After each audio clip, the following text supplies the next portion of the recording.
Thanks for watching the Tennessee White Trash Kitchen. On today's episode, we're going to show you how to make killer caramels. And with this recipe, you can swap regular butter for cannabutter and have you some trippy caramels. Here are all the ingredients that you're going to need to make the killer caramels.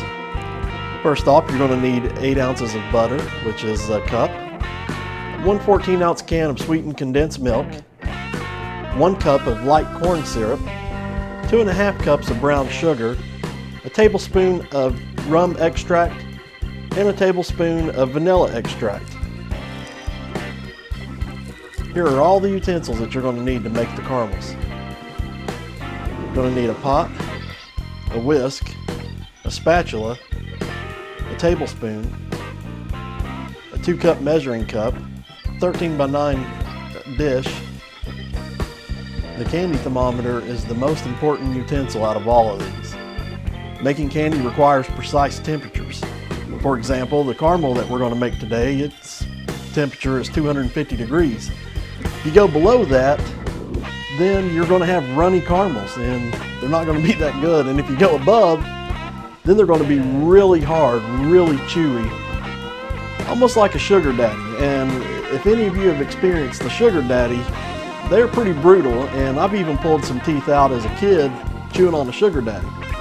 So again, like I said, most important utensil here is the candy thermometer. If you don't have one, go get one. They're not expensive. They might be $4 at a retail store. So anyway, again, the candy thermometer is a must-have. Okay, one thing I like doing here is getting everything pre-measured out. That way I'll have it sitting right there and it'll make it a whole lot easier.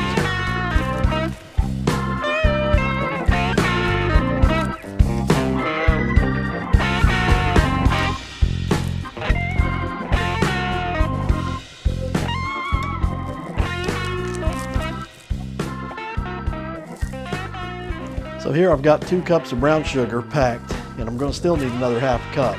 So anyway, that's what I was going to show in this little portion, is that you need to pack your brown sugar. It's 2½ cups of packed brown sugar.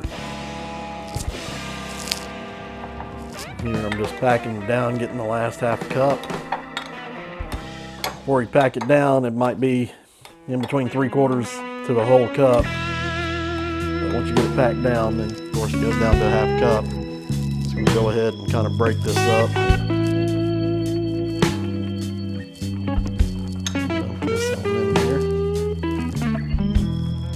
So,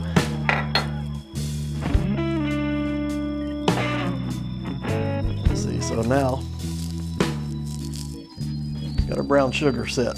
Now, next, since we know we have to measure out a cup, I'm going to go ahead and do the cup of light corn syrup.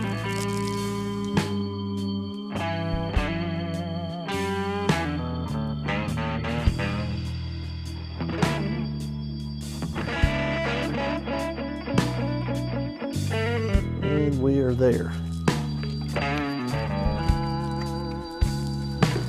Now this next thing, like I said, sweetened condensed milk. And this brand that I normally buy, I noticed in the grocery store that they had chocolate sweetened condensed milk. So I'm like, well, that might be interesting. It might taste different, might taste better. Find out and see. So go ahead and dump this in here. And that's why I always measure out first, because I know a cup, and then this is a 14-ounce can. So this makes it easier. Yeah, hopefully this will be good. Like a little spatula, something grabbed out. Of course, you can use the same spatula that you're going to use to scrape the candy out from the pot after it's done cooking. I usually try to get as much of it out of here as I can. Get all that goodness.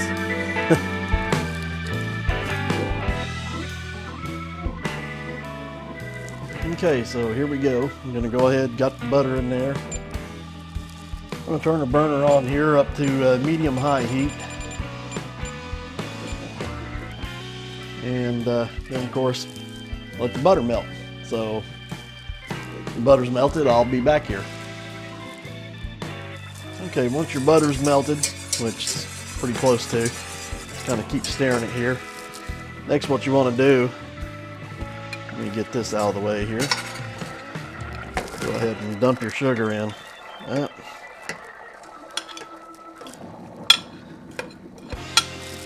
Get your sugar in there. You just kind of stir it up a little bit. So I got a few pieces back there, but I'm not going to worry too much about it.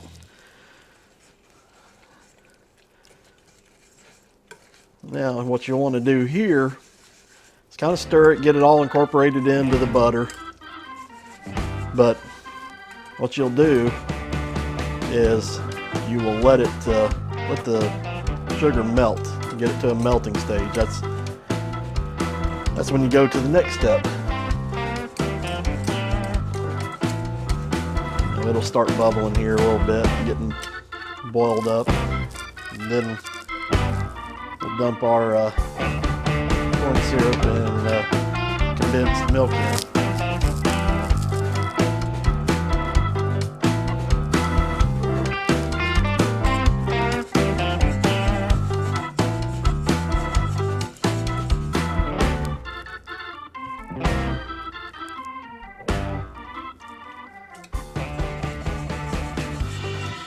So you just want to get the sugar dissolved. It'll take a couple of minutes here.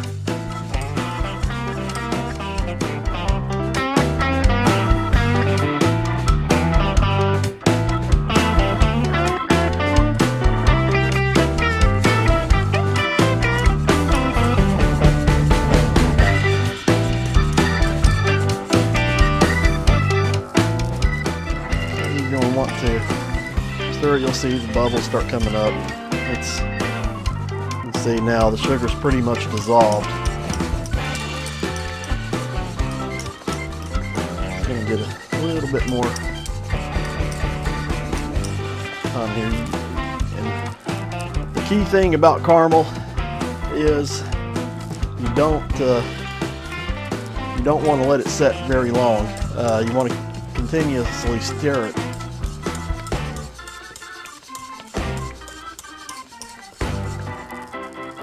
This is ready for the mixture here. Go ahead and dump it in.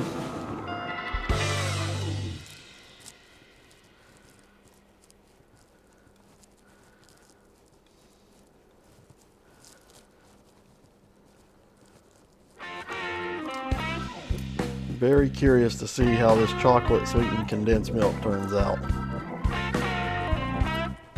I hope this isn't a waste. Now, at this point, set that off to the side. Now is when you want to get your candy thermometer put in. Take it, stick it all the way down, and then to the bottom, and then what you want to do is bring it up about halfway. So, like I said, this is where it's constantly stirring.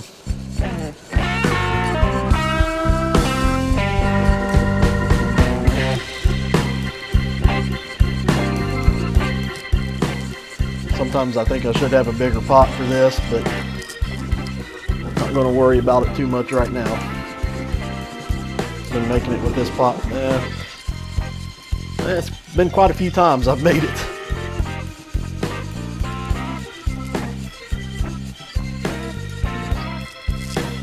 Like I said, it's constantly stirring it. And sometimes I'll move my thermometer around just to try to, make sure I get everything down in there, but it's a constant stir fest, basically.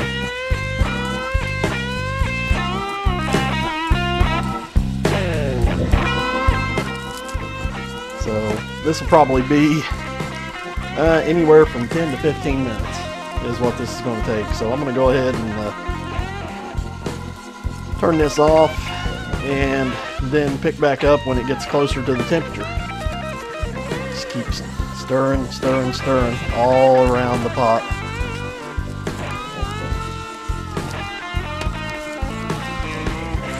Otherwise you might end up with hard spots in the caramel where it is really tough or could burn.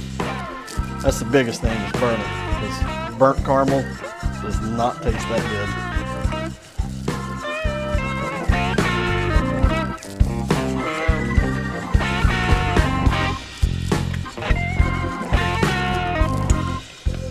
Yeah, one thing about, like I said, you know, getting everything set in place here. I think the French call it mise en place, something, I don't know. This is the White Trash kitchen, by the way, in case you forgot. Don't know all those fancy French terms. But anyway, I think, you know, it means something about putting everything, having it right there in place for when you're cooking. And it does, it makes it a lot easier. You're not trying to fumble with things. And you really don't want to do that when cooking candies of any kind, whether it be caramel or hard candy or anything like that, because it goes up to a precise temperature is what you got to have it at. And if you don't, you can screw it up. I've screwed up caramel, I've screwed up hard candies, different things like that. I've screwed up quite a bit, but this is one thing I've gotten pretty used to making. Like I said, excellent for Canna caramels with cannabutter. But I don't eat that. Somebody else I know does.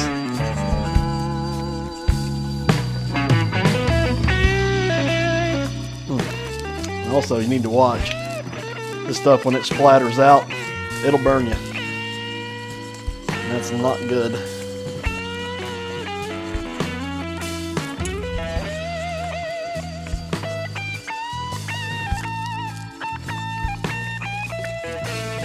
These caramels, some people, they say 248 degrees Fahrenheit is what you want to take it to.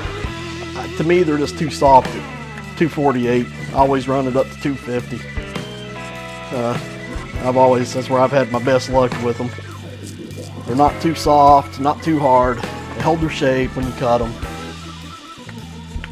Not just kind of blobbing up after the fact. Almost there.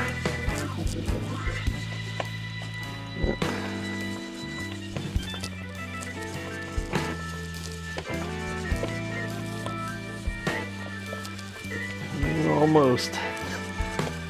I was saying, it just takes, I think it's almost there. Sometimes you can kind of smell it too when you're cooking it. You can kind of smell when it's the change, I guess. Starts getting there. I don't know, it just, to me, it has a different smell to it once it gets up to that 250 degree mark, and we are there. Turn that off and take our rum extract, set a tablespoon of that, just dump it right in there. It'll kind of flare up here.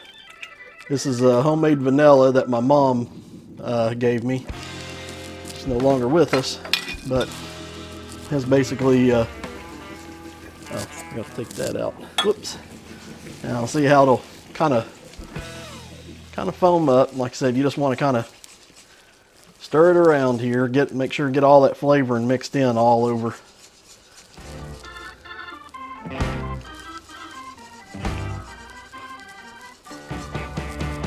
Okay, I want to kind of work a little quick on this. Set that over there. Get our spatula. Go ahead and dump it here in our already sprayed 13x9 pan. Now,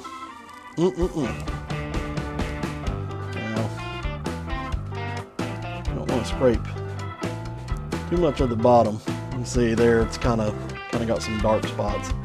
That is going to be hard. It's going to be real hard. And You see over here, don't want to scrape any of that. So that's, you can see how it's darker there. That will be harder. There'll be hard spots in it. But the reason why that happened is because I didn't move my thermometer away or around. So I don't know, it helped if I had a different pan, or pot rather. But, you know, shoot, I'm not a professional. So anyway, while that is like that, before it gets a thick skin on it, here's what I like to do. Take salt. And probably didn't hit it quick enough. Let's see here. And I like sprinkling salt all over it. I love salted caramel.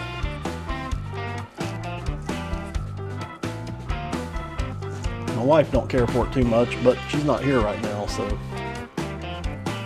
I'm going to be taking this to a get-together later on. But, well, there you go. Salted caramel. Here are a few sample pieces of the caramel. As you can see, they're firm, holding together. Go ahead and flip this up, bring it closer to the camera here. You can see, I mean, it holds its shape pretty nice. So, good solid caramel there. Now, take a bite here.